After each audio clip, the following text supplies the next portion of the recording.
당신, 대체 여긴 뭐 하러 다시 온 거야? 서연의 목소리는 마치 한 번도 알지 못했던 사람처럼 차가웠다. 소금 한 줌만 달랑 놓인 맨밥 그릇 위에서 그녀의 젓가락이 멈칫했다. 지우는 문지방에 못 박힌 듯 서 있었고 그의 시선이 그토록 잔인하리만치 초라한 밥상에 닿았을 때 목구멍이 턱 막혀왔다. 그 순간 그가 지난 6년 동안 서울에서 이룬 모든 화려한 것들이 돌연 무의미해졌다. 그는 곧바로 대답하지 못한 채 한때 자신의 아내였던 눈앞의 여자를 말없이 바라보기만 했다. 자신을 배신했다고 믿어 차갑게 이혼 서류에 서명하고는 단 한 번도 뒤돌아보지 않았던 여자였다. 하지만 지금 그의 눈앞에 있는 사람은 그가 생각했던 탐욕스러운 여자가 아니라 눈에 띄게 야윈 서연이었다. 여전히 아름다운 얼굴이었지만 피곤한 기색이 역력했고 피부는 예전처럼 빛나지 않았다. 단정하게 묶은 머리에 입고 있는 회청색 실크 셔츠는 단정했지만 세월의 흔적을 따라 낡아 있었다. 그녀는 여전히 차분한 태도를 유지하고 있었지만 눈빛은 완전히 달랐다. 예전처럼 다정하게 그를 바라보던 눈빛은 사라지고 오직 경계심과 거리감만이 남아 있었다.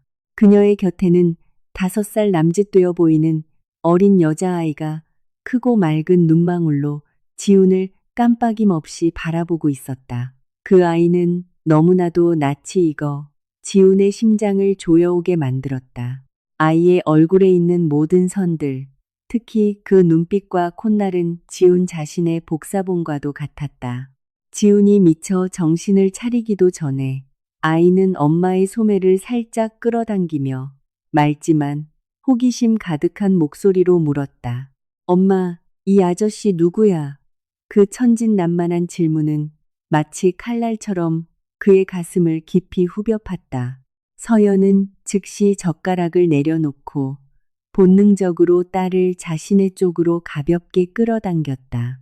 그녀는 지훈을 쳐다보지도 않은 채 그에게 들릴 만큼만 작게 말했다. 모르는 사람이야. 얼른 밥 먹어. 모르는 사람이라는 그 네 글자에 지훈은 얼어붙고 말았다.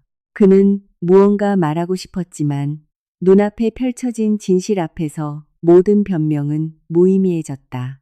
6년 전 그는 빈손과 오만함만 가득 찬 심장을 안고 이 시골 마을을 떠났다. 그는 일에만 매달렸고 성공한 사람이 되기 위해 모든 것을 희생했다. 그리고 지금 그는 수백억 대의 자산가가 되어 남들이 감히 꿈꾸지도 못할 대형 프로젝트와 서울의 고급 주택, 최고급 차들을 소유하게 되었다.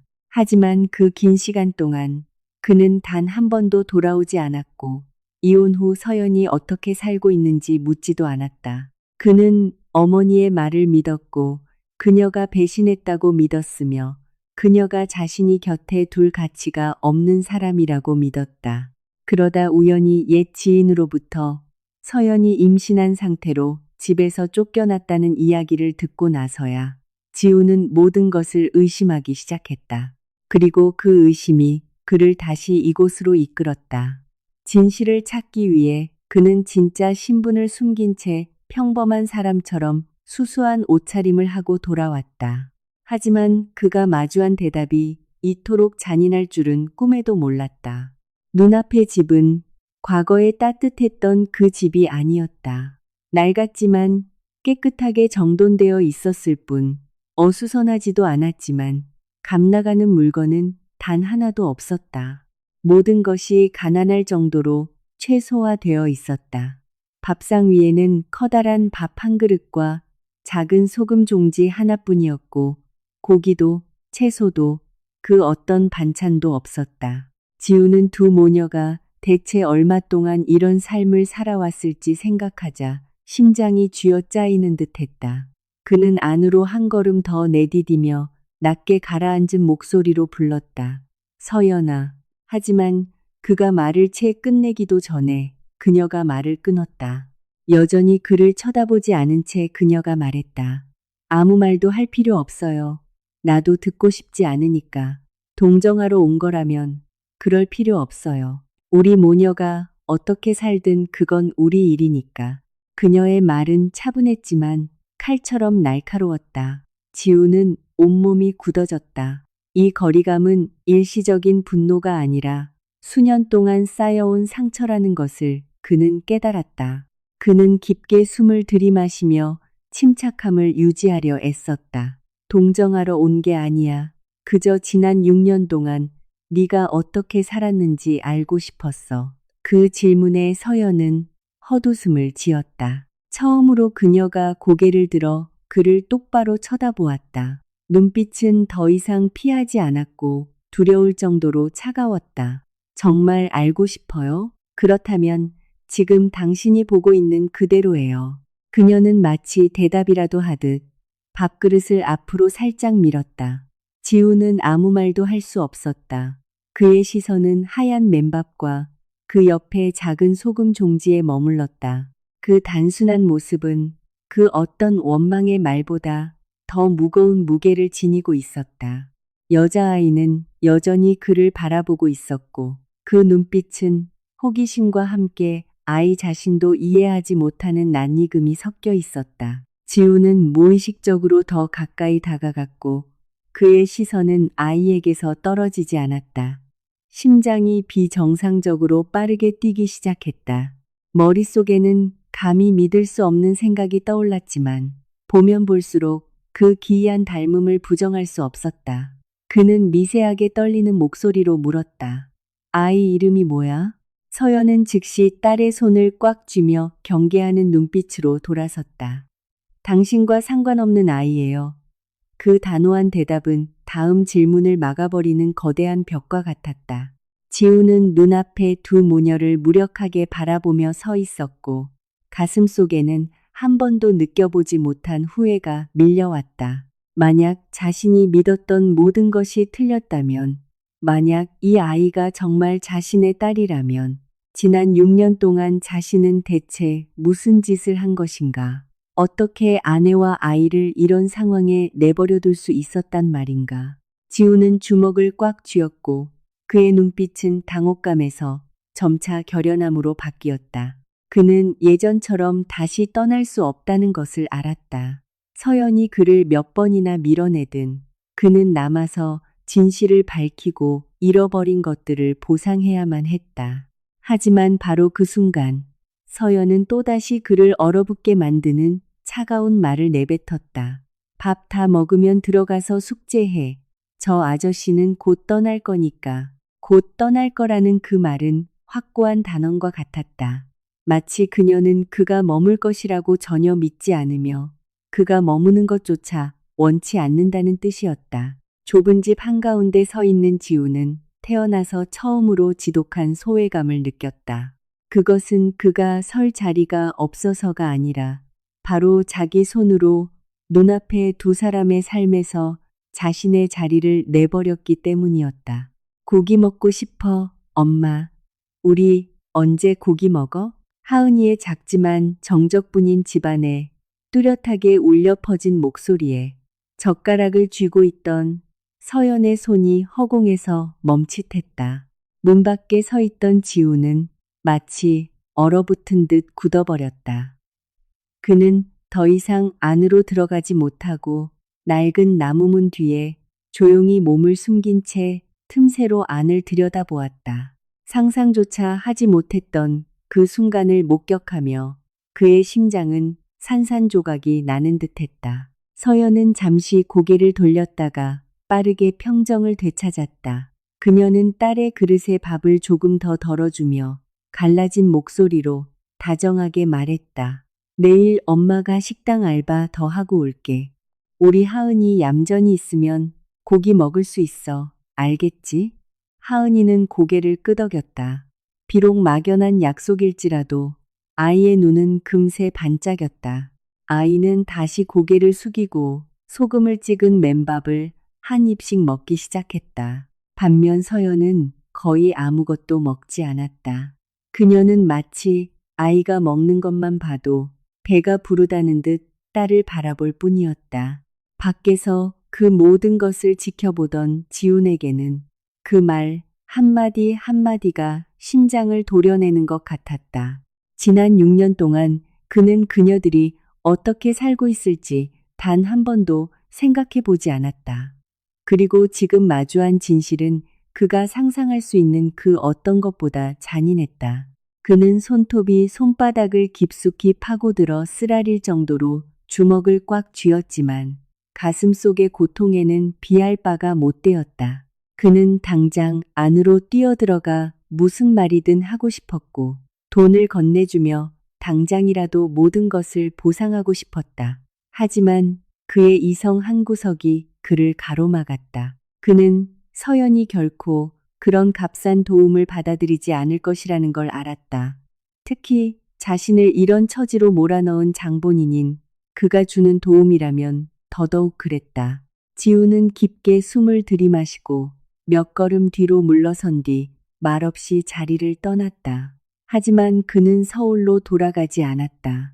그는 땅을 매입하러 온 개발업자라는 핑계를 대며 마을 근처에 작은 방을 하나 구했다. 그는 시간이 필요했다.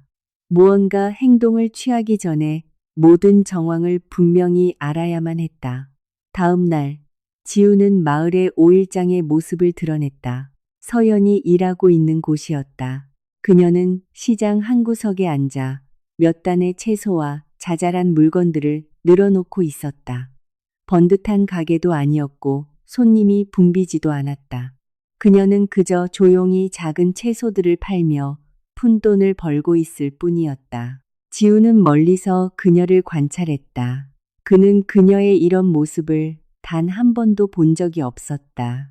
예전에 서연은 부드러우면서도 늘 자신감이 넘쳤고 눈빛은 항상 반짝였었다. 하지만 지금 그녀의 눈빛은 마치 무언가를 견디는 것에 익숙해진 사람처럼 깊게 가라앉아 있었다. 지우는 채소를 사는 척하며 다가갔다. 서연은 고개를 들었고 잠시 놀란 기색을 보였지만 이내 평정을 되찾았다. 뭐가 필요하시죠? 그녀의 목소리는 여전히 거리를 두고 있었다. 지우는 눈앞에 채소를 가리켰다. 이거 다 주세요. 서연은 그것들을 싸서 그에게 건넨다. 더 이상 묻지도 않았고 대화를 길게 이어가려 하지도 않았다. 지우는 돈을 지불했지만 돌아서는 대신 잠시 머물다 입을 열었다. 여기서 장사하는 건 좀 어때? 단순한 질문이었지만 서연은 살짝 미간을 찌푸렸다. 당신과 상관없는 일이에요. 그녀는 짧게 답하고는 고개를 돌려버렸다. 지우는 자신이 밀려나고 있다는 걸 알았지만 포기하지 않았다. 그는 자리를 떴지만 멀리 가지 않고 몰래 그녀를 지켜보았다. 점심때가 되자 서연은 자리를 정리하고 약간의 쌀을 산 뒤 집으로 돌아갔다. 그 외에는 아무것도 사지 않았다. 그 뒷모습을 지켜보는 지훈의 마음은 더욱 무거워졌다. 오후에 그는 이장님을 찾아가 마을의 어려운 사람을 돕고 싶다는 명목으로 서연의 집에 조용히 돈을 전해달라고 부탁했다. 하지만 그날 저녁 이장님이 돈을 들고 갔을 때 서연은 단호하게 거절했다. 동정으로 주는 돈은 받지 않겠습니다. 누가 보낸 건지 모르지만 돌려주세요. 이장님을 통해 그 대답을 전해들은 지우는 멍해졌다. 무력감과 함께 가슴이 미어졌다. 어떻게 해야 그녀의 자존심을 다치게 하지 않고 도울 수 있을지 도무지 알 수 없었다. 그 후 며칠 동안 지우는 과거의 진실을 더 깊이 파헤치기 시작했다. 옛 이웃들을 만나 은밀히 안부를 물었고 조금씩 과거의 퍼즐 조각들이 맞춰지기 시작했다. 그가 떠나던 날 서연은 정말로 임신 중이었지만 지훈의 어머니는 그녀를 받아들이지 않았다. 서연이 다른 남자와 바람을 피웠다는 소문이 돌았고 어머니는 뱃속의 아이가 지훈의 핏줄이 아니라고 굳게 믿었기 때문이었다. 서연은 변명하지도 반항하지도 않은 채 뱃속의 아이를 품고 조용히 집을 떠났다. 그리고 지난 세월 동안 홀로 아이를 낳고 홀로 키웠다. 누구의 도움도 받지 않고 곁에는 아무도 없었다. 거기까지 듣자 지우는 온몸이 무너져 내리는 것 같았다. 그는 자신이 굳게 믿었던 모든 것에 깊은 의구심을 품기 시작했다. 서연이 배신한 게 아니라면 대체 누가 그런 소문을 만들어낸 것인가? 그리고 어머니는 왜 그토록 잔인하게 그 말을 믿었던 것인가? 지우는 작은 방에 홀로 앉아 혼란스러운 머리를 감싸 쥐었다. 하은이의 눈빛, 기이할 정도로 자신을 닮은 이목구비가 떠올랐고 한 가지 분명한 생각이 그의 머릿속에 자리 잡았다. 그는 진실을 확인해야만 했다. 단지 의심을 풀기 위해서가 아니라 지난 6년 동안 자신이 무엇을 잃어버렸는지 똑똑히 알기 위해서였다. 지우는 자리에서 일어났다. 그의 눈빛은 더 이상 흐릿하지 않았고 굳건해져 있었다. 서연이 거절하더라도 그녀가 자신을 몇 번이고 밀어내더라도 이번에는 절대 떠나지 않을 것이다. 한 번 놓쳐버린 것은 두 번 다시 기회가 오지 않는다는 것을 그는 이제 막 깨닫고 있었기 때문이다. 만약 여기서 또다시 등을 돌린다면 영영 끝일 터였다. 아저씨가 내 아빠야? 하은이의 갑작스러운 질문에 지우는 그 자리에 얼어붙었다. 우유팩을 건네주려던 그의 손이 허공에서 멈췄고 그의 시선이 아이의 크고 둥근 눈망울에 닿았다. 그 눈빛에는 단순한 호기심뿐만 아니라 그 자신도 설명할 수 없는 아주 낯설고도 깊은 친밀감이 담겨 있었다. 서연은 곧바로 아이를 자신의 뒤로 끌어당겼고 평소답지 않게 언성을 높였다. 하은아, 쓸데없는 소리 하지 마. 그리고 그녀는 지훈을 얼음장 같은 눈빛으로 쏘아 보았다. 다시는 우리의 앞에 나타나지 마세요. 지훈은 가만히 서 있었지만 심장은 미친 듯이 뛰고 있었다. 방금 전 아이의 질문은 며칠 동안 억누르고 있던 그의 의심을 정통으로 찔렀다. 그는 서연을 바라보며 낮게 가라앉은 목소리로 말했다. 나는 대답을 들어야겠어. 하지만 서연은 조금도 흔들리지 않았다. 그녀는 본능적으로 보호하듯 아이를 더 꽉 끌어안았다. 나는 당신한테 할 말 없어요. 지우는 주먹을 쥐었다. 더 이상은 넘어갈 수 없었다. 그는 하은이와 눈높이를 맞추며 부드러운 목소리로 물었다. 이름이 하은이 맞지? 아이는 고개를 끄덕였고 여전히 지훈에게서 시선을 떼지 않았다. 지훈은 억지로 평정을 유지하며 계속 물었다. 하은이 올해 몇 살이야? 5살이요. 그 대답에 지훈의 심장이 한 박자 멈추는 것 같았다. 머릿속의 모든 계산이 소름 돋을 정도로 정확히 맞아떨어졌다. 지훈은 자리에서 일어나 서연을 향해 돌아섰다. 그의 눈빛은 더 이상 혼란이 아니라 진지함으로 바뀌어 있었다. 6년 전 당신 임신한 상태로 집을 나간 거 맞지? 서연은 침묵했다. 하지만 그 침묵이야말로 가장 분명한 대답이었다. 지우는 세상이 빙글빙글 도는 것을 느꼈다. 그는 한 걸음 뒤로 물러나 눈앞에 두 모녀를 바라보았다. 감히 상상조차 하지 못했던 진실을 마주한 사람처럼 그의 목소리는 갈라져 있었다. 왜 말하지 않았어? 서연은 헛웃음을 지으며 씁쓸함이 가득한 눈빛을 보냈다. 말해서 뭐 하게요? 당신이 나를 믿어주기나 했나요? 그 질문은 지훈의 자존심을 정면으로 때리는 뺨 세례와 같았다. 그는 반박할 수 없었다. 서연에게 해명할 기회조차 주지 않고 이혼 서류에 서명한 사람은 바로 자신이었으니까. 지훈은 고개를 숙였다. 태어나서 처음으로 이렇게 뼈저린 후회를 느꼈지만 그렇다고 포기할 수는 없었다. 그는 고개를 들고 더욱 단호한 목소리로 말했다. 유전자 검사해 볼 거야. 그 말이 끝나기가 무섭게 서연이 반응했다. 그녀의 눈빛이 눈에 띄게 차가워졌다. 그럴 필요 없어요. 나는 진실을 알아야 해. 지훈이 대답했다. 서연은 그를 똑바로 쳐다보며 또박또박 말했다. 진실이 과거를 바꿀 수는 없어요. 그리고 난 당신이 다시 돌아오는 거 원치 않아요. 지우는 몇 초간 침묵하다 천천히 입을 열었다.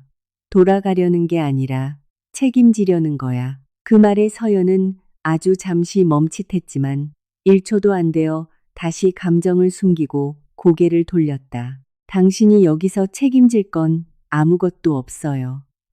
지우는 그녀가 거대한 벽을 세우고 있다는 것을 알았지만 이번만큼은 결코 물러설 수 없다는 것도 알고 있었다.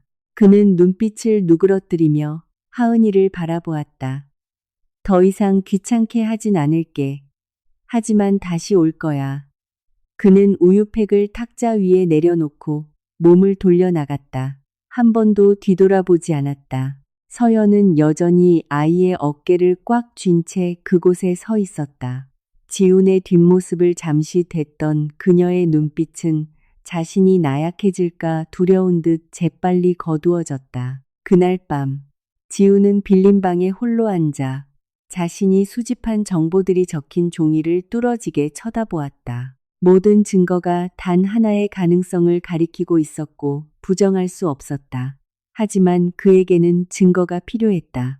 자기 자신을 납득시키기 위해서가 아니라 서연 앞에 떳떳하게 나서기 위해서였다. 다음 날, 지우는 하은이가 마당에서 놀고 있을 때 은밀히 아이의 머리카락을 구했고 자신의 머리카락과 함께 유전자 검사센터로 보냈다. 결과를 기다리는 1분 1초가 숨막힐 정도로 길게 느껴졌고 지우는 다른 일에는 도무지 집중할 수 없었다. 그는 끊임없이 과거의 기억을 떠올렸다. 자신이 집을 떠나던 날, 이혼 서류에 도장을 찍을 때 서연의 눈빛. 그때는 그저 차가운 침묵이라고만 생각했지만 지금에야 그것이 지독한 절망이었음을 깨달았다. 며칠 뒤 결과지가 도착했다. 지우는 봉투를 들고 심장이 터질 듯이 뛰는 것을 느꼈다. 봉투를 열고 서류의 문장들을 훑어내려가던 그의 눈빛이 마지막 결론 부분에서 멈췄다. 그 순간 온 세상이 숨을 죽인 듯 고요해졌다. 그의 손이 떨렸고 숨이 가빠졌다. 눈앞의 활자가 그토록 두려워하면서도 간절히 원했던 진실을 확인시켜 주었기 때문이다. 하은이는 그의 친딸이 맞았다. 이거 가져와서 뭐 어쩌자는 건데요? 당신이 옳았다는 걸 증명하고 싶은 거예요. 아니면 내가 무릎이라도 꿇고 빌길 바라는 거예요.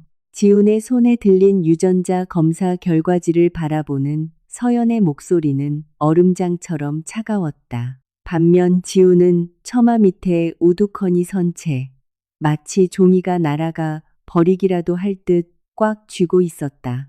그의 눈빛은 더 이상 혼란스럽지 않았지만 숨이 막힐 듯한 뚜렷한 고통으로 가득 차 있었다. 그는 천천히 고개를 저었다. 내가 틀렸어. 처음부터 끝까지 다 내가 틀렸어. 그 말에 서연은 아주 잠시 굳어버렸지만 이내 더 이상 아무것도 듣기 싫다는 듯 고개를 돌렸다. 지우는 한 걸음 앞으로 다가가며 억눌린 목소리로 말했다. 이 아이가 내 딸인데 나는 당신들 두 사람을 6년 동안이나 이렇게 살게 내버려뒀어. 서연은 헛웃음을 터뜨렸다. 그 웃음에는 단 한 줌의 기쁨도 없었다. 그래서요? 알았으니 이제 어쩔 건데요? 돈다발이나 던져주고 다 끝난 셈 칠 건가요? 지우는 몸이 굳었다. 그녀가 쉽게 받아들이지 않을 거라는 건 알았지만 그는 여전히 말했다. 돈으로 해결하려고 온 게 아니야. 그저 보상하고 싶어. 보상. 서연이 탱 몸을 돌렸다. 그녀의 눈빛에 처음으로 뚜렷한 분노가 서려 있었다. 당신이 내 6년을 사과 몇 마디랑 푼돈으로 보상할 수 있을 것 같아요? 나 혼자 애 낳을 때 그날들이 어땠는지 당신이 알기나 해? 사람들이 내 뒤에서 무슨 말을 했는지 당신이 알아? 아빠 없이 자란 아이가 주변에서 얼마나 많은 질문을 받아야 했는지 당신이 아냐고. 쏟아지는 질문들은 마치 칼날처럼 지훈의 심장에 내리꽂혔다. 그는 피하지 않고 그 자리에 서서 모든 걸 견뎌냈다. 그녀가 뱉어내는 모든 말이 진실이라는 걸 알았기 때문이다. 단순한 원망이 아니라 그녀가 온몸으로 겪어내야 했던 실제 세월이었다. 지우는 깊게 숨을 들이마시고 갈라진 목소리로 말했다. 나한테 용서해달라고 할 자격이 없다는 거 알아. 하지만 이제 다시는 안 떠날 거야. 그 말에 잠시 주변의 정적이 감돌았다. 서연은 그를 바라보았고 눈빛은 이전보다 더 복잡해졌지만 여전히 거리를 두고 있었다. 당신이 머물든 말든 나와는 상관없는 일이에요. 지우는 더 이상 말하지 않았다. 지금 무슨 말을 해도 소용없다는 걸 알았다. 그가 해야 할 일은 변명이 아니라 증명이었다. 그날부터 지우는 땅 투자를 하러 온 사람이라는 명목으로 마을에 머물며 은밀하게 두 사람의 주위를 맴돌았다. 서연을 불쾌하게 하지 않으려고 눈에 띄게 나타나지는 않았지만 두 사람이 곤란하거나 위험한 상황에 처하지 않도록 항상 살폈다. 한 번은 한밤중에 하은이가 고열에 시달렸고 서연은 어쩔 줄 몰라 하며 아이를 안고 길거리로 뛰어나와 차를 찾았다. 멀리서 그 모습을 본 지우는 득달같이 달려가 아무것도 묻지 않고 두 사람을 차에 태운 뒤 곧바로 군립병원으로 차를 몰았다. 병원으로 가는 내내 서연은 한마디도 하지 않고 아이만 꽉 껴안고 있었다. 지우는 운전에만 집중했지만 운전대를 쥔 그의 손관절은 하얗게 질려 있었다. 병원에 도착해 의사가 검진을 마친 뒤 단순한 환절기 열감기지만 경과를 지켜봐야 한다고 말했다. 서연은 그제야 안도의 한숨을 쉬었고 지우는 밖에서 유리창 너머로 그 모습을 지켜보았다. 태어나서 처음으로 아버지라는 자리의 책임감을 뼈저리게 느끼는 순간이었다. 종이 쪼가리에 적힌 글씨가 아니라 아이를 위해 애태우던 매분 매초를 통해서 말이다. 그날 밤 이후 서연은 지훈을 예전처럼 매몰차게 쫓아내진 않았지만 그렇다고 그의 존재를 완전히 받아들이지도 않았다. 그녀는 너무 가깝지도 멀지도 않은 적당한 거리를 유지했다. 마치 그가 다음에 무슨 행동을 할지 관찰하려는 것 같았다. 지우는 서두르지 않았다. 그는 간접적인 방식으로 돕기 시작했다. 신분을 숨긴 채 사람을 써서 빚에는 지붕을 고쳐주었다. 마을 사람을 통해 식료품을 잔뜩 사서 누군가 보낸 선물인 척 서연의 집 문 앞에 슬며시 놓아두기도 했다. 처음에 서연은 의심하며 거부했지만 그것이 직접적인 돈이 아니라 음식이라는 걸 알고는 아이를 위해 말없이 받아들였다. 그럴 때마다 지우는 멀리서 음식 봉투를 안고 환하게 웃는 하은이의 모습을 보며 다시금 심장이 미어졌다. 그는 마땅히 자신이 누려야 했을 수많은 소중한 순간들을 놓쳐버렸다는 것을 깨달았다. 한편 지우는 과거의 진실을 더 깊이 캐기 시작했다.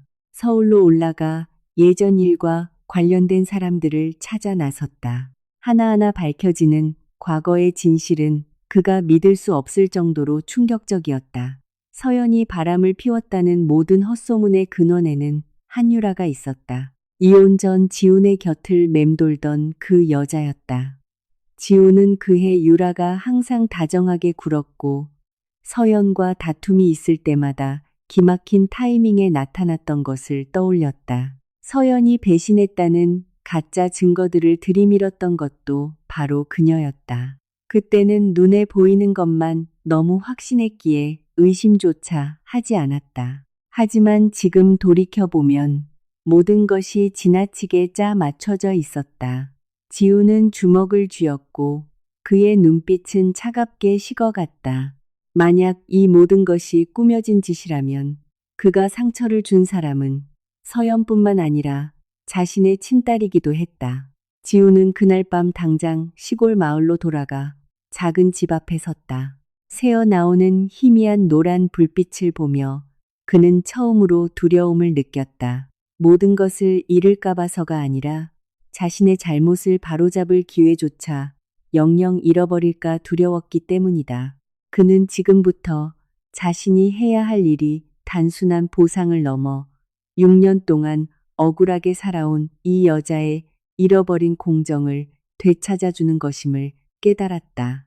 이깟 음식 몇 봉지 사다 주면 내가 고맙다고 엎드릴 줄 알았어요. 서연이 식료품 봉투를 탁자 위에 거칠게 내려놓으며 문가에 서 있는 지훈을 정면으로 노려보았다. 예전처럼 시선을 피하지 않고 당당히 맞서는 눈빛이었다. 지훈은 잠시 조용히 서 있다가 낮게 말했다. 고맙다는 말 들으려고 한 거 아니야. 침착한 대답은 오히려 서연을 더 화나게 만들었다. 그녀는 헛웃음을 쳤다. 그럼 뭘 원하는 건데요? 속죄. 아니면 자기 마음 편해지자고 이러는 거예요? 지훈은 반박하지 못했다. 자신조차 어떤 대답이 맞는지 알 수 없었기 때문이다. 그가 아는 단 한 가지는 이 두 사람이 고통받는 걸 더 이상 구경만 하고 있을 수는 없다는 것뿐이었다. 지훈의 시선이 집안으로 향했고 작은 나무 책상에 앉아 숙제하고 있는 하은이에게 머물렀다. 낡은 스탠드 조명이 아이의 얼굴을 희미하게 비추고 있었다. 그가 작게 물었다. 아이는 학교 생활은 좀 어때? 서연은 고개를 돌려 딸을 보았고 눈빛이 아주 짧게 누그러졌지만 다시 냉정해졌다. 착하게 잘 지내요. 남들만큼 조건이 안 될 뿐이죠. 원망 섞인 의도는 없었지만 그 말은 지훈에게 어떤 비난보다 더 무겁게 다가왔다. 그는 마을에 돌아온 이후 처음으로 집 안으로 한 걸음 들어섰다. 하지만 너무 가까이 다가가지 않고 거리를 유지했다. 그는 새로 산 책가방을 책상 위에 올려놓으며 낮게 말했다. 하은이 주려고 샀어. 서연이 즉시 입을 열었다. 내가 말했잖아. 하지만 지훈이 그녀의 말을 끊었다. 강압적인 태도가 아니라 그녀를 멈칫하게 만드는 한마디였다. 당신한테 주는 거 아니야. 내 딸한테 주는 거지. 잠시 침묵이 흘렀다. 그 말은 지훈이 한 번도 겉으로 내뱉지 않았던 공식적인 인정과도 같았다. 서연은 바로 대답하지 않고 가방을 한 번, 그리고 지훈을 한 번 번갈아 쳐다보았다. 그녀의 눈빛이 살짝 흔들렸지만 여전히 굳은 표정을 풀지 않았다. 이런 말 한마디면 다 끝날 줄 알아요? 지훈은 고개를 저었다. 아니. 하지만 더 이상 모르는 척하고 싶지 않아. 서연은 대답하지 않았다. 감정을 숨기려는 듯 고개를 돌렸을 뿐이다. 지훈도 더 이상 강요하지 않았다. 방해하지 않겠다는 약속을 지키기 위해 뒤로 물러났지만 떠나지도 않았다. 그 후 며칠 동안 지훈은 하은이의 삶에 더 자주 등장하기 시작했지만 서연이 너무 거부감을 느끼지 않도록 항상 적당한 거리를 유지했다. 비 오는 날에는 아이를 데려다 주었고 삐걱거리는 책상을 고쳐주었으며 아이가 어두운 곳에서 공부하지 않도록 더 밝은 전구로 갈아 끼워 주었다. 하은이는 점차 지훈의 존재에 익숙해졌다. 아이는 지훈을 볼 때마다 더 자주 웃었고 가끔은 먼저 달려와 아저씨하고 부르기도 했다. 그럴 때마다 지훈은 기쁘면서도 가슴이 아팠다. 아빠라고 불려야 마땅하다는 걸 알았기 때문이다. 하지만 그는 서두르지 않았다. 아직 기회가 남아있다면 맨바닥에서부터 다시 시작하는 것도 기꺼이 감수할 생각이었다. 어느 날 오후, 지훈은 하은이를 데리고 책을 사러 나갔다. 돌아오는 길에 아이가 불쑥 물었다. 지훈 아저씨, 아저씨는 애기 없어요? 그 질문에 지훈은 걸음을 멈췄다. 그는 아이를 보며 살짝 고개를 저었다. 아직 없어. 하지만 진짜 갖고 싶어. 하은이가 환하게 웃었다. 그럼 아저씨가 내 아빠 해줘요. 난 아저씨 진짜 좋단 말이야. 그 천진난만한 한마디에 지훈의 가슴이 철렁 내려앉았다. 그는 대답 대신 아이의 머리를 쓰다듬었고 그의 눈빛은 그 어느 때보다 다정하게 변해 있었다. 멀리서 이 모든 것을 지켜보던 서연의 마음도 흔들렸다. 지훈이 아이를 데려갈 때부터 웃고 떠드는 모습까지 전부 보았다. 그녀의 마음은 예전처럼 꽁꽁 얼어붙어 있지는 않았지만 그렇다고 쉽게 마음을 열 수도 없었다. 그녀는 모든 짐을 혼자 짊어지는 것에, 누구에게도 기대지 않는 것에 익숙해져 있었다. 그런데 지금 지훈의 등장은 그녀로 하여금 그를 밀어내고 싶으면서도 완전히 부정할 수 없게 만들고 있었다. 그날 밤 하은이가 잠든 후 서연은 좁은 부엌에 홀로 앉아 새로 산 가방과 지훈이 가져온 물건들을 물끄러미 바라보았다. 그녀는 짧은 한숨을 쉬었다. 수년 만에 처음으로 그녀는 가난 때문이 아니라 요동치기 시작한 감정 때문에 지독한 피로감을 느꼈다. 같은 시각 다른 곳에 있던 지훈은 서울의 비서로부터 다급한 전화를 받았다. 대표님, 누군가 과거의 일을 다시 캐고 있습니다. 한유라 쪽입니다. 지훈은 잠시 침묵했고 그의 눈빛은 날카롭게 번뜩였다. 그게 무슨 뜻인지 그는 잘 알고 있었다. 유라가 자신이 진실을 팼고 있다는 사실을 알았다면 결코 가만히 있지 않을 터였다. 지훈은 전화를 꽉 쥐고 낮게 깔린 목소리로 말했다. 오라고 해. 이번엔 내가 내 손으로 모든 걸 끝낼 테니까. 그는 전화를 끊고 서연 모녀가 있는 작은 집 쪽을 바라보았다. 그의 눈빛에는 더 이상 망설임이 없었다.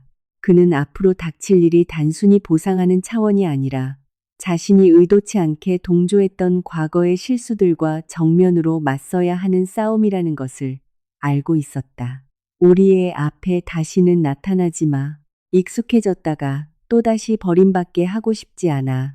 억지로 평정을 유지하려 했지만 서연의 목소리는 미세하게 떨리고 있었다. 그녀는 하은이를 자기 쪽으로 바짝 끌어당겼다. 몇 걸음 떨어져 서 있던 지우는 그 말을 듣고 멈칫했다. 분노나 냉정함이 아니라 이미 한 번 겪었던 상실에 대한 뼈저린 두려움이 그녀의 목소리에 묻어 있었기 때문이다. 두 번 다시 반복하고 싶지 않은 그 두려움 말이다. 지우는 주먹을 살짝 쥐며 낮게 말했다. 안 가. 이번엔 절대 도망치지 않아. 서연은 씁쓸하게 웃으며 의심 가득한 눈으로 그를 쳐다봤다. 그 말, 6년 전에도 똑같이 했어. 지훈의 입이 굳어졌다.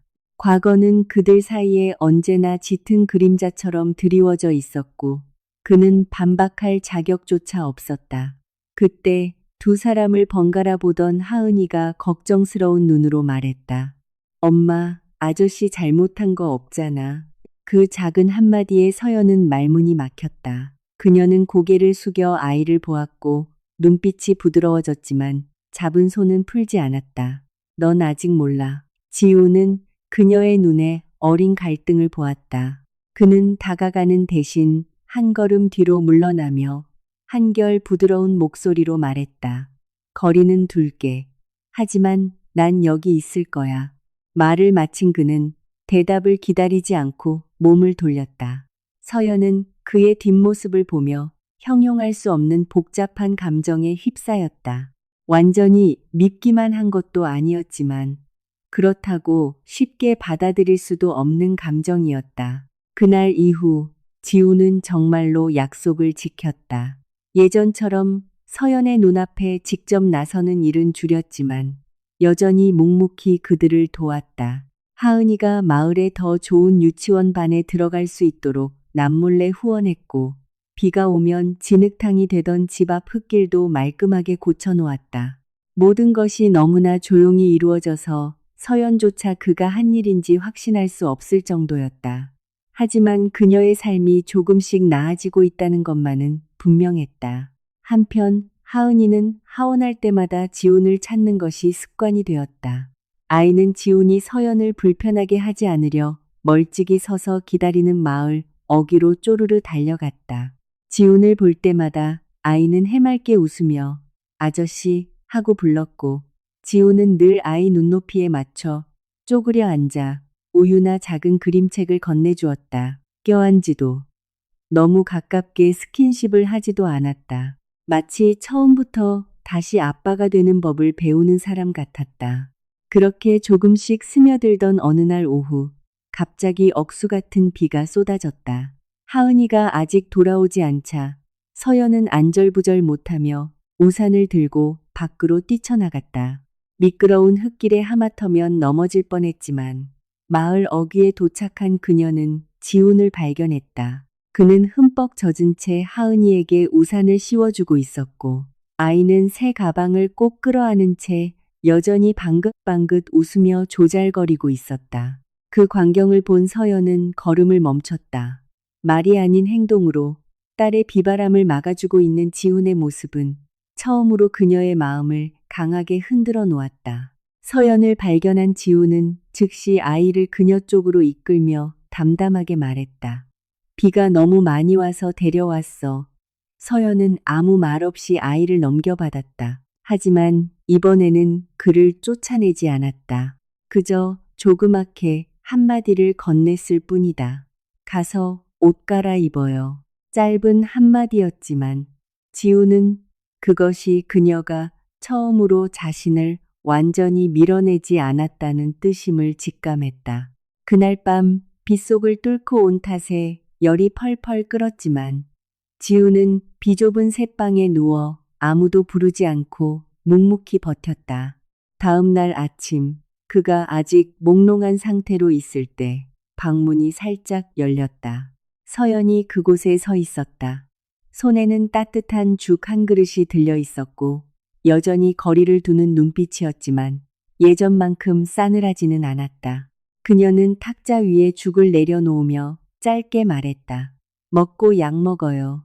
지훈은 자신의 눈을 의심하며 그녀를 바라보았다. 서연은 곧바로 몸을 돌려 나갔고 오래 머물지는 않았지만 그 작은 행동 하나가 지훈의 가슴 속에 형용할 수 없는 감정을 불러일으켰다. 용서는 아니었다. 아직은 아니었다. 하지만 6년 동안 굳건했던 그녀의 벽에 생긴 첫 번째 균열이었다. 같은 시각 서울에 있던 유라는 지훈이 시골에 머물고 있으며 웬 아이와 얽혀 있다는 소식을 듣게 되었다. 그녀의 눈빛이 싸늘하게 식었고 손에는 스마트폰이 꽉 쥐어 있었다. 말도 안 돼. 그 사람이 그렇게 빨리 진실을 알았을 리가 없어. 하지만 불안감은 이내 지독한 오기로 바뀌었다. 그녀는 차갑게 미소 지었다. 과거를 들쑤시겠다면 내가 당신 돌아온 걸 후회하게 만들어주지. 그리고 다음 날 고급 세단 한 대가 마을 어귀에 미끄러지듯 멈춰섰다. 6년 전 결혼 생활을 파탄냈던 바로 그 여자가 나타난 것이다. 또 다른 거대한 폭풍이 다가오고 있음을 알리는 불길한 신호였다.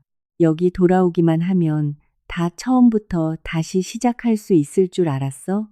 지훈이 마당에 들어서자마자 유라의 조롱 섞인 목소리가 울려 퍼졌다. 안쪽에 있던 서연 역시 마을 어귀에 주차된 고급 차에서 내린 화려하고 날카로운 인상의 여자를 보고 굳어버렸다. 며칠간의 평온했던 공기가 순식간에 찢어지는 듯했다. 지훈은 뒤돌아보았고 그의 눈빛은 순식간에 얼어붙었다. 당신 여기 왜 왔어? 유라는 살짝 미소 지으며 한 걸음씩 다가왔다. 시선은 초라한 집을 훑고 서연에게 멈췄다. 은근한 뼈가 담긴 부드러운 목소리였다. 난 그저 지훈 씨가 하던 일 다 팽개치고 찾으러 온 사람이 대체 어떻게 살고 있는지 궁금해서 온 것뿐이야.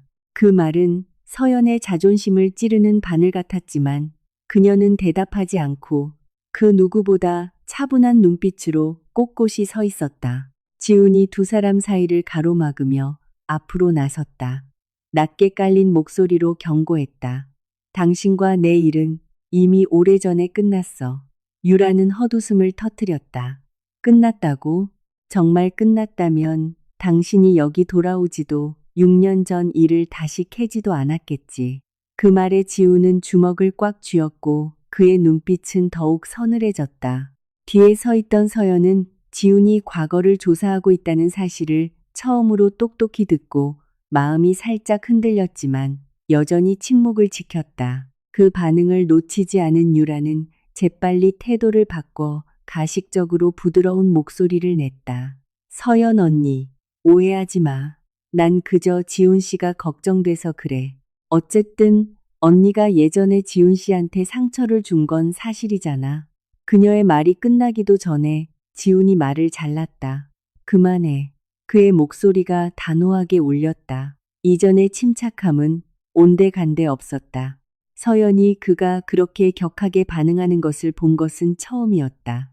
지훈은 유라를 똑바로 노려보며 또박또박 말했다. 나를 오해하게 만든 건 바로 당신이잖아. 주변 공기가 얼어붙는 것 같았다.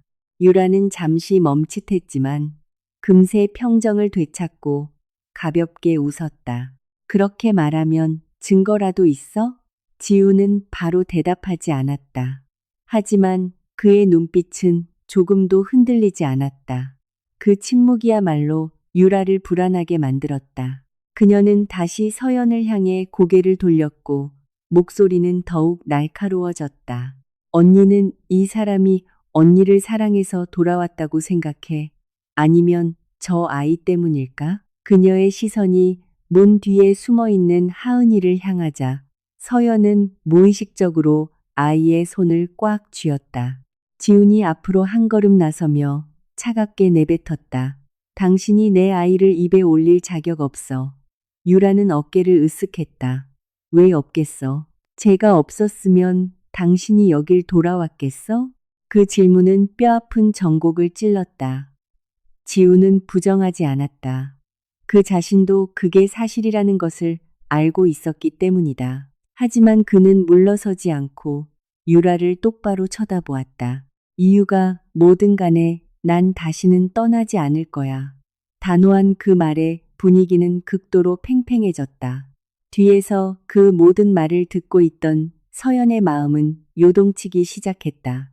그녀는 믿고 싶지 않으면서도 눈앞에 벌어지는 상황을 부정할 수도 없었다. 유라는 지훈을 한참 동안 쏘아보다가 돌연 차갑게 웃었다. 좋아. 과거를 들쑤시고 싶다면 나도 기꺼이 어울려주지. 말을 마친 그녀는 몸을 돌려 차에 탔다. 문을 닫기 전 그녀는 다시 한번 노골적인 경고의 눈빛을 보냈다. 차가 떠나고 무거운 공기만 남았다. 지우는 잠시 서 있다가 뒤돌아 서연과 눈을 맞췄지만 그녀는 이미 고개를 돌린 뒤였다. 기이할 정도로 차분한 목소리였다. 상황이 더 나빠지기 전에 돌아가요. 지우는 살짝 고개를 저었다. 저 여자가 널 또 상처 주게 내버려 두지 않을 거야. 서연은 대답 없이 하은이를 안고 집 안으로 들어가 문을 닫았다. 하지만 그녀의 닫힌 문 안쪽, 심장은 예전처럼 평온하지 않았다. 한편 마당에 남은 지우는 멀어지는 차를 응시하며 6년 전의 기억 조각들, 그가 믿었던 말과 증거들을 떠올렸다. 이제 그 모든 것이 의심스러워졌다. 이 싸움은 더 이상 개인적인 문제가 아니라 반드시 밝혀내야 할 진실의 문제라는 것을 그는 깨달았다. 그날 밤, 지우는 비서에게 전화를 걸어 단호하고 무거운 목소리로 지시했다. 그에 관련된 모든 서류 준비해. 하나하나 전부 다시 까볼 테니까. 또 다른 곳에 있던 유라 역시 가만히 있지 않았다. 그녀는 낯선 남자에게 전화를 걸어 차가운 목소리로 지시했다. 이 일 깔끔하게 처리해. 그 어떤 것도 새어나가선 안 돼. 두 사람의 팽팽한 싸움이 시작되었고 그 사이에 있는 서연은 좁은 방에서 잠든 딸을 보며 불안감을 느꼈다. 진짜 폭풍은 이제 막 시작되었음을 직감하고 있었기 때문이다. 선생님, 제발 우리 애 좀 살려주세요. 숨을 못 쉬어요. 서연의 비명 섞인 울음이 고요한 시골 마을에 비 내리는 밤을 찢어놓았다. 그녀는 하은이를 품에 꼭 안고 있었고 아이의 숨소리가 갈수록 희미해지는 것을 느끼며 온몸을 벌벌 떨고 있었다. 달려온 지우는 그 광경을 보고 1초간 얼어붙었다가 짐승처럼 차로 돌진했다. 아무것도 묻지 않고 차키를 쥐어짜듯 돌리며 뒷좌석 문을 열어 젖혔다. 서연은 생각할 겨를도 없이 아이를 안고 올라탔고 지우는 쏟아지는 폭우 속으로 차를 몰았다. 헤드라이트가 어둠을 찢었고 운전대를 쥔 지훈의 손은 하얗게 질려 있었다. 심장은 미친 듯이 뛰었고 1초가 1년 같았다. 뒷좌석에서 서연은 절망적으로 딸의 이름을 불렀다. 하은아, 엄마 봐, 자면 안 돼. 하지만 하은이는 핏기 없는 입술로 가쁜 숨만 내몰아 쉴 뿐이었다. 몽롱한 의식 속에서 아이가 뒷좌석으로 뻗은 지훈의 손을 가댐프게 쥐었다. 거의 들리지 않을 만큼 희미한 목소리였다. 아빠, 엄마, 버리지 마. 그 순간 지훈의 심장은 산산조각이 났다. 세상의 모든 소리가 사라지고 오직 그 한마디만 귓가에 맴돌았다. 손은 덜덜 떨렸지만 운전대는 놓지 않았다. 눈시울이 붉어졌지만 눈물은 흘리지 않았다. 그는 폭우를 뚫고 엑셀을 끝까지 밟았다. 국립병원에 도착하자마자 지우는 아이를 안고 응급실로 뛰쳐 들어갔다. 절차고 뭐고 다 무시한 채 당장 애부터 살려내라고 소리쳤다. 비에 흠뻑 젖은 서연은 응급실 문 밖에서 다리에 힘이 풀려 주저앉을 뻔했다. 지훈이 그녀를 부축했다. 처음으로 그녀는 그의 손을 뿌리치지 않았다. 잠시 그에게 기대어 있다가 다시 몸을 가누었을 뿐이다. 두 사람은 굳게 닫힌 문 앞에서 아무 말도 하지 않았다. 그러나 딸을 잃을지도 모른다는 거대한 공포가 두 사람 사이의 벽을 허물고 있었다. 무거운 시간이 흘렀다. 응급실 문이 열릴 때마다 서연은 쏘스라치게 놀랐다. 지우는 문에서 눈을 떼지 못한 채 속으로 수만 번 되뇌었다. 만약 이 아이에게 무슨 일이 생긴다면 나는 내 자신을 영원히 용서하지 못할 거라고. 잠시 후 의사가 마스크를 내리며 심각한 얼굴로 나왔다. 일단 위기는 넘겼습니다. 하지만 만성적인 폐질환 증세가 보입니다. 지속적인 관찰과 조기 치료가 필요한데 방치하면 아주 위험해집니다. 서연은 바닥에 주저앉으며 참았던 눈물을 터뜨렸다. 지우는 잠시 굳어있다가 물었다. 당장 어떻게 해야 합니까? 의사가 대답했다. 비용이 만만치 않을 겁니다. 그더 큰 병원으로 옮기는 게 가장 좋습니다. 지우는 망설임 없이 말했다. 당장 서울로 이송 준비해 주세요. 서연이 번쩍 고개를 들었다. 떨리지만 단호한 목소리였다. 아니요. 제가 알아서 할 수 있습니다. 지훈이 고개를 돌려 그녀를 보았다. 흔들림 없는 눈빛이었다. 지금은 당신 자존심 세울 때가 아니야. 그 말에 서연은 굳어버렸다. 즉각 반박하지 못한 건 아이의 상태가 그녀의 아집을 허락하지 않는다는 걸 본인도 알고 있었기 때문이다. 하은이가 일반 병실로 옮겨진 후 서연은 침대 곁에 앉아 아이의 손을 꽉 잡았다. 지우는 조금 떨어진 곳에 서 있었다. 너무 가까이 가지도 않았지만 자리를 떠나지도 않았다. 그의 시선은 아이에게 꽂혀 있었고 가슴속에는 아픔과 두려움이 소용돌이쳤다. 그것은 더 이상 의무감이 아니라 온전한 아버지로서의 본능이었다. 잠시 후 서연이 물을 뜨러 나간 사이 지우는 침대 가까이 다가가 잠든 아이를 보았다. 핏기 없는 작은 얼굴에 자신의 뚜렷한 이목구비가 남아있는 것을 보며 심장이 다시 한번 저며왔다. 그는 아이의 머리칼을 조심스레 쓰다듬으며 아주 작게 속삭였다. 아빠가 미안해. 너무 늦어버린 사과였지만 지훈 스스로도 목이 멜 만큼 진심 어린 한마디였다. 서연은 어느새 돌아와 있었다. 그녀는 그 모습을 말없이 지켜보고 있었고 눈빛은 크게 흔들렸다. 차갑게 돌아서던 6년 전의 남자가 아니라 진심으로 아이를 위해 아파하는 한 아버지를 처음으로 보았기 때문이다. 그날 밤 지우는 병원을 떠나지 않았다. 복도에 앉아 전화를 돌리며 최고의 의료진부터 서울의 대형 병원 예약까지 모든 것을 몇 시간 만에 끝마쳤다. 다음 날 아침 사설 구급차가 대기하고 있었다. 일사천리로 진행되는 상황을 보며 서연은 더 이상 반항하지 않았다. 그녀는 말없이 아이의 곁을 지켰고 지우는 그 어느 때보다 굳건하게 서 있었다. 그는 알았다. 지금부터는 과거를 마주하는 것을 넘어 현재를 꽉 움켜쥐어야 한다는 것을. 여기서 한 발짝이라도 늦으면 자신의 삶에서 가장 소중한 것을 또다시 영영 잃게 될지도 모르니까. 여기 서명하고 애 데리고 서울로 가요. 더 이상 당신한테 빚지고 싶지 않으니까. 병원 복도에서 서연의 떨리는 목소리가 울렸다. 그녀가 내민 종이를 지우는 건드리지도 않았다. 차가운 백색 형광등 아래 그녀의 얼굴은 더 창백해 보였다. 지훈의 시선이 친권자 및 보호자 동의서라는 글자에 잠시 머물렀다가 천천히 그녀를 향해 올라왔다. 나를 밀어내는 거야. 아니면 당신 스스로를 벼랑 끝으로 몰고 있는 거야. 그 질문에 서연은 멈칫했지만 억지로 단호한 표정을 지었다. 당신 동정 따위 필요 없어요. 병원비는 어떻게든 갚을 테니까. 그리고 우리 애는 이제 와서 아빠 노릇 하려는 사람 필요 없어요.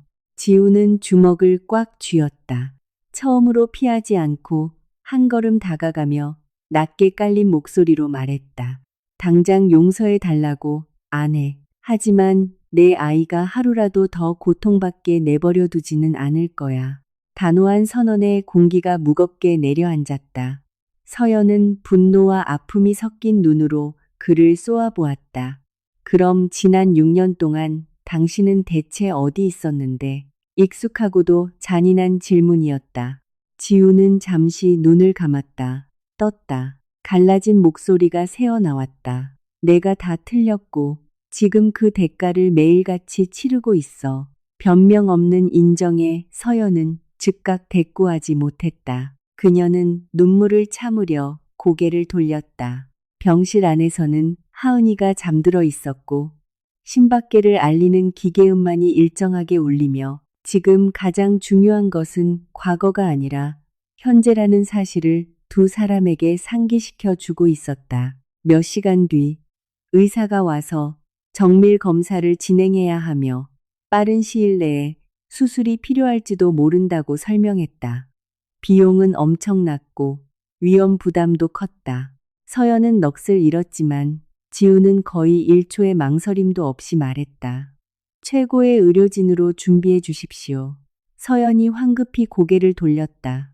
내가 말했잖아. 하지만 지훈이 그녀의 말을 끊었다.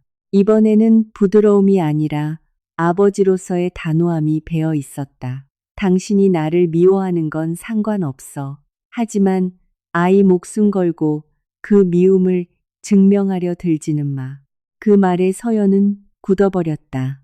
그의 말이 맞다는 걸 알면서도 구겨진 자존심과 묵은 상처가 쉽게 허락하지 않았다. 마침내 그녀는 기어들어가는 목소리로 말했다.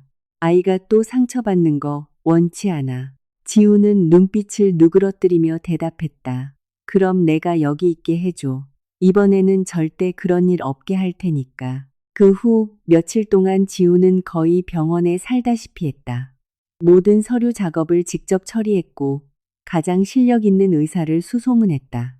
예전처럼 비서에게 모든 것을 떠넘기지도 않았다.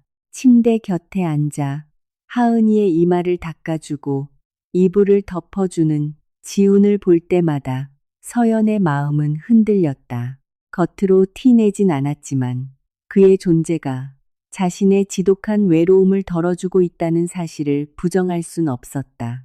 어느 날 저녁, 열에서 깨어난 하은이가 지훈을 보며 가태픈 목소리로 불렀다. 지훈 아저씨. 지훈은 허리를 숙여 아이의 작은 손을 잡았다. 응, 아저씨 여기 있어. 하은이는 힘없이 미소 지었다. 아저씨, 나랑 같이 있어줘요. 나 너무 무서워.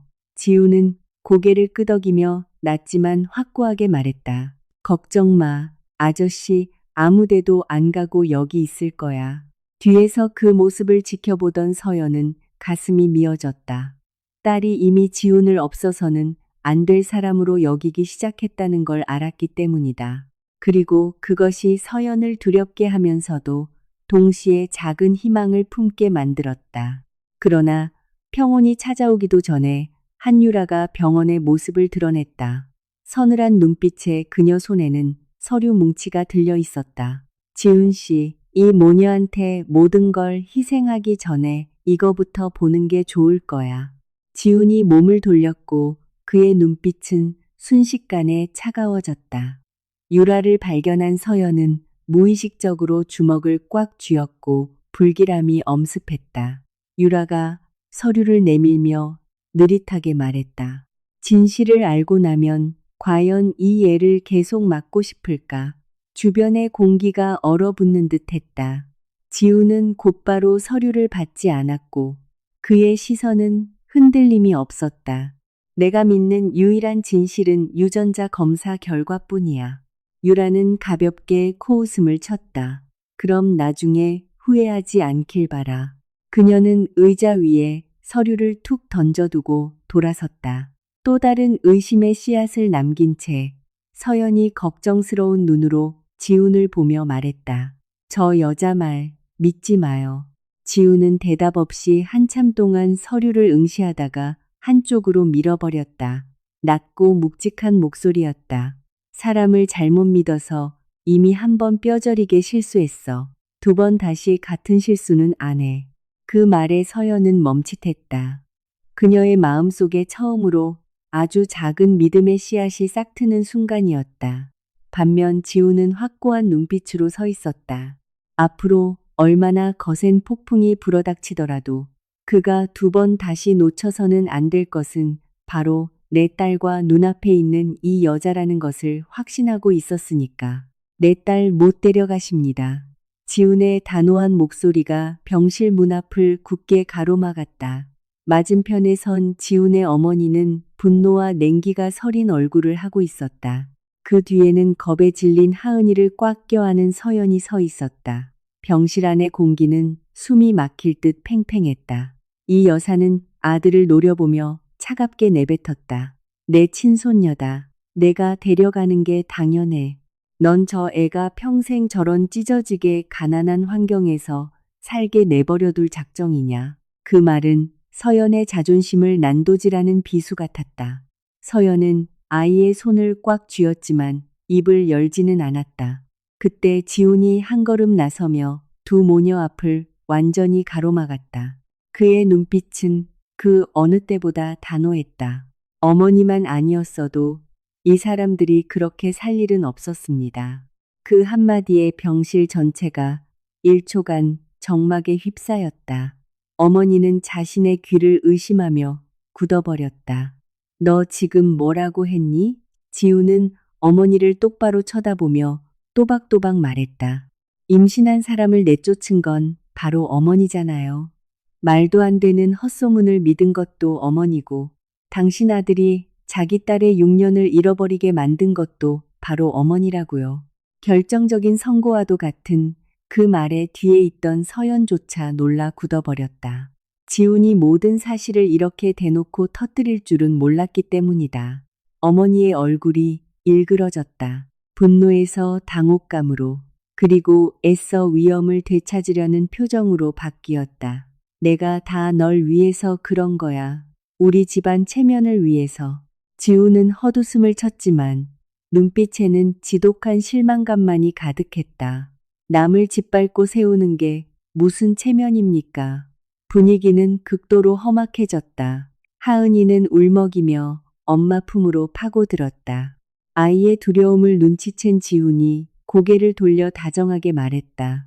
괜찮아, 아빠 여기 있어. 아빠. 그가 처음으로 다른 사람들 앞에서 내뱉은 그 단어의 서연은 숨을 멈췄다. 하은이가 눈물이 그렁그렁한 눈으로 그를 바라보았다. 아이가 채입을 열기도 전에 어머니가 다시 쏘아붙였다. 말 한마디로 다 끝날 줄 아냐? 내 핏줄이야. 내가 저 여자보다 훨씬 잘 키울 권리가 있어. 지훈이 다시 고개를 돌렸다. 그의 목소리는 낮았지만 더 이상 물러설 기미가 없었다. 아무도 어머니가 대신 키워주길 바라지 않습니다. 내 딸은 부족한 거 하나도 없어요. 이 아이한테 필요한 건 자기 엄마고 잘못을 바로잡을 줄 아는 아빠지 남에게 상처나 주는 할머니가 아닙니다. 그 말에 어머니는 말문이 막혔다. 대꾸할 틈도 없이 병실 문이 열리며 의사가 들어왔다. 여긴 병원입니다. 조용히 해주십시오. 잠시 분위기가 가라앉았지만 긴장감은 여전했다. 의사가 나간 뒤 어머니는 목소리를 낮췄지만 여전히 고압적인 태도였다. 네가 애 안 넘기면 내가 직접 알아서 하마. 지우는 그녀를 보며 완전히 얼어붙은 목소리로 말했다. 만약 어머니가 이 사람들에게 조금이라도 해를 가하신다면 저도 더 이상 어머니 아들 노릇 안 하겠습니다. 그 마지막 경계선 같은 통보에 어머니는 눈앞의 아들이 더 이상 예전의 순종적인 아들이 아니라는 것을 깨달았다. 그녀는 잠시 침묵하다 시선을 서연에게 돌렸다. 느릿하지만 위압적인 목소리였다. 네가 그 애를 지킬 수 있을 것 같니? 그때 서연이 처음으로 앞으로 나섰다. 지훈과 나란히 선 그녀는 크지 않지만 분명한 목소리로 말했다. 지키고 말고 할 것도 없어요. 내 딸은 나 말고 그 누구의 것도 된 적이 없으니까. 단순하지만 확고한 그 대답에 병실은 다시 한번 고요해졌다. 지훈이 고개를 돌려 그녀를 보았다. 놀란 눈빛은 이내 부드러워졌다. 그녀가 회피하지 않고 자신과 같은 편에 서준 것은 처음이었기 때문이다. 어머니는 두 사람을 한참 동안 노려보다가 빽 몸을 돌렸다.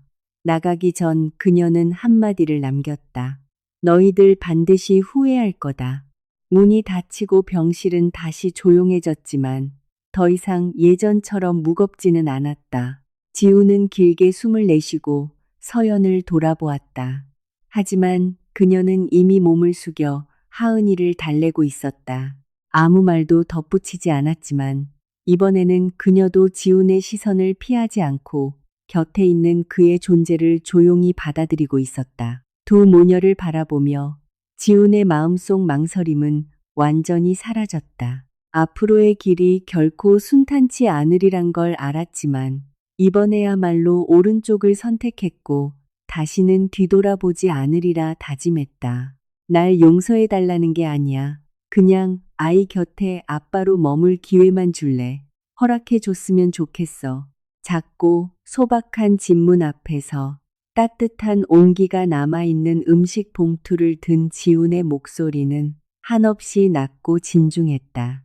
강요하는 눈빛은 사라지고 오직 깊은 인내심만이 남아있었다. 문 안쪽에 선 서연은 잠시 말없이 그를 쳐다보다가 이내 고개를 돌렸다. 당신 마음대로 해요. 더 이상 안 말릴 테니까. 완벽한 수락은 아니었지만 그렇다고 거절도 아니었다. 그리고 그 짧은 침묵을 통해 지우는 두 사람 사이에 견고했던 벽이 드디어 허물어지기 시작했음을 깨달았다. 그날 이후 지우는 더 이상 뒤에서 몰래 돕는 대신 평범한 일상 속에 자연스레 스며들었다. 하은이의 병원 외래 진료를 서연과 함께 다녔고 병원 복도 의자에 나란히 앉아 순서를 기다렸다. 말수는 적었지만 예전처럼 차가운 거리는 없었다. 하은이는 갈수록 지훈을 따랐다. 이제 아저씨 대신 종종 무의식적으로 아빠라고 부르기도 했다. 그럴 때마다 지훈은 심장이 덜컥 내려앉는 기분을 느끼며 묵묵히 아이의 머리를 쓰다듬었고 옆에 선 서연 역시 흔들리는 눈빛을 감추지 못하면서도 굳이 아이를 제지하지 않았다.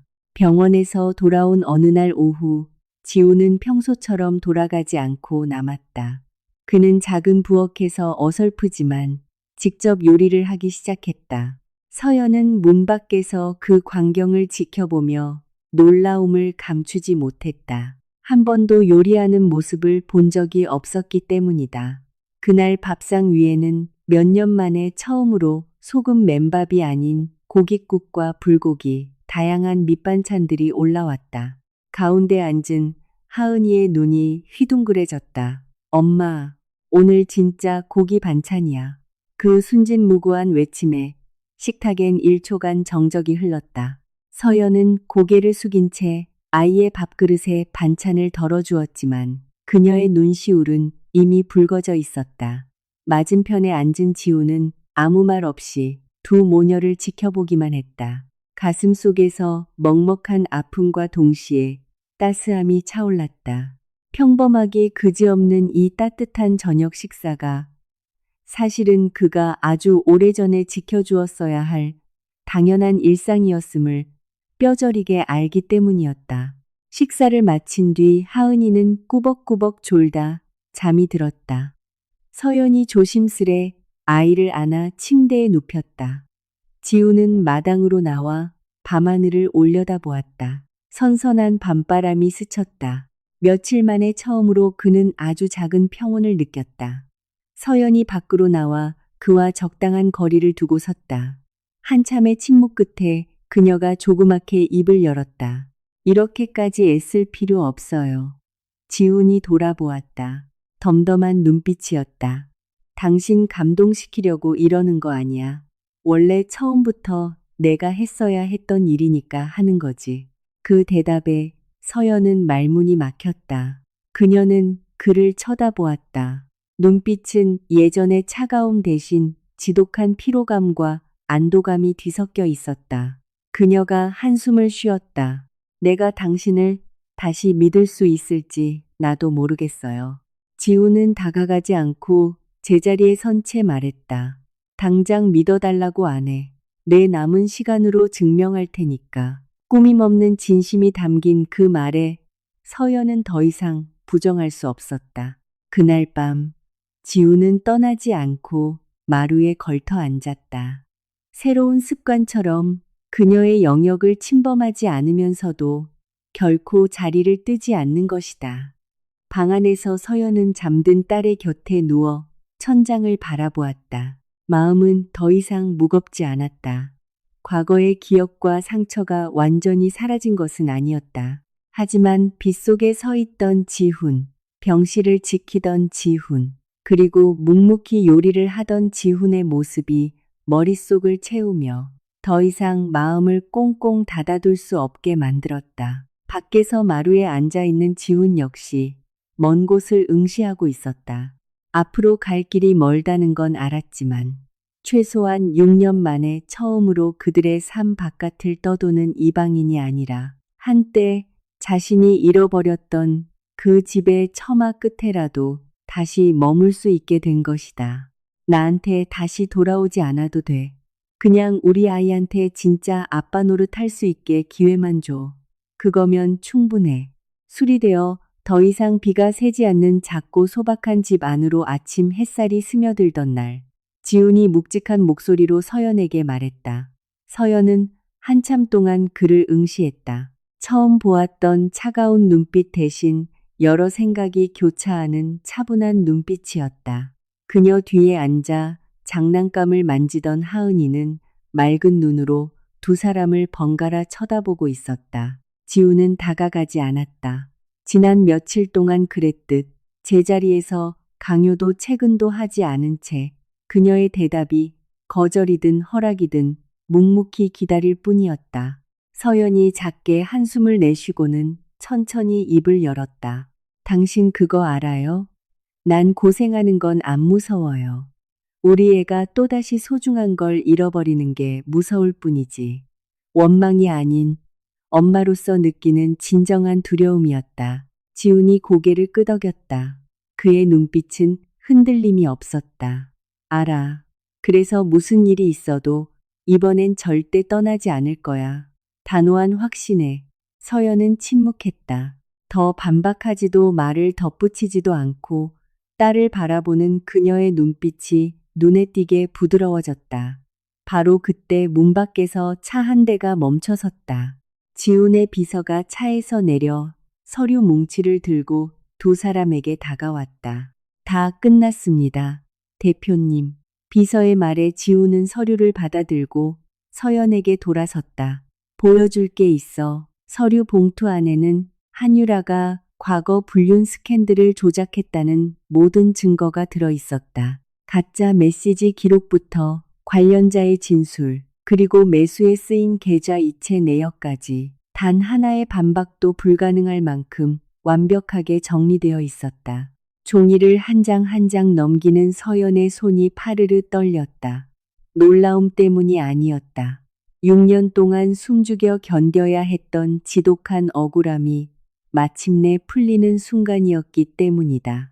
눈물이 볼을 타고 흘러내렸다. 하지만 이번에는 고통의 눈물이 아니라 지독한 체증이 씻겨 내려가는 해방감이었다. 지우는 옆에 서서 아무 말 없이 기다려 주었다. 한참 뒤 서연이 서류를 덮으며 그 어느 때보다 가벼워진 목소리로 중얼거렸다. 결국 이런 날이 오긴 하네. 지훈이 그녀를 보며 깊게 잠긴 목소리로 말했다. 미안해. 너무 오래 기다리게 해서. 서연은 바로 대답하지 않았다. 한참을 바라보다 천천히 말했다. 사과한다고 과거가 다 지워지진 않겠지만 그래도 이번엔 제대로 맞게 행동했네요.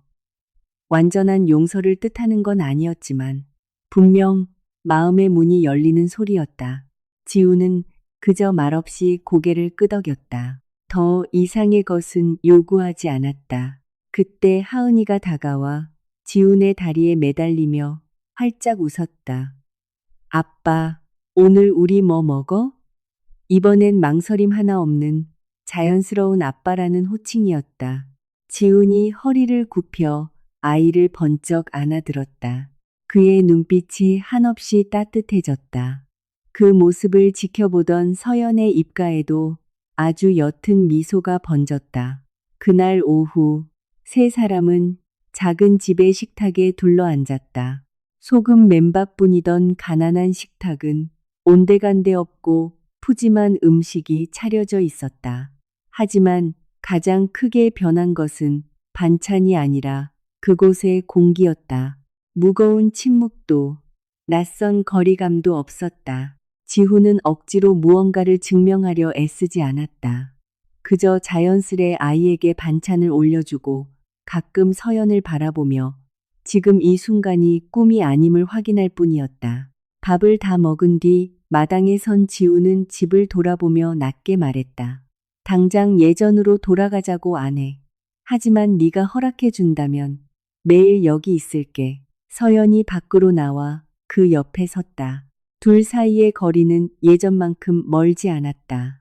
그녀는 지훈 대신 마당에서 노는 아이를 보며 작게 말했다. 당신 때문이 아니라 우리 아이를 위해서 기회를 줄게요. 단순하지만 모든 의미가 담긴 대답이었다. 지훈은 더 말하지 않고 작게 고개를 끄덕였다. 그에게는 그것만으로도 눈부신 새로운 시작이었으니까. 이야기는 완벽한 해피엔딩으로 끝나지 않는다. 용서가 한순간에 이루어지지도 않았다. 하지만 매일같이 조금씩 쌓여갈 것이다. 때로는 진정한 행복이란 예전으로 완벽히 돌아가는 것이 아니라 서로의 손을 잡고 더 나은 방향으로 나아가는 것일지 모른다. 인생에서 진정 두려운 것은 실수하는 것이 아니라 실수한 뒤 바로잡을 용기를 내지 못하는 것입니다. 오해 때문에 온 가족을 잃을 뻔한 사람도 있지만 진실을 마주할 용기와 보상하려는 진심만 있다면 아무리 늦어도 상처를 치유할 기회는 찾아옵니다. 다른 사람의 말만 듣고 누군가를 판단하지 마세요. 알량한 자존심 때문에 인생에서 가장 소중한 것을 잃어버리는 우를 범하지 마시길 바랍니다.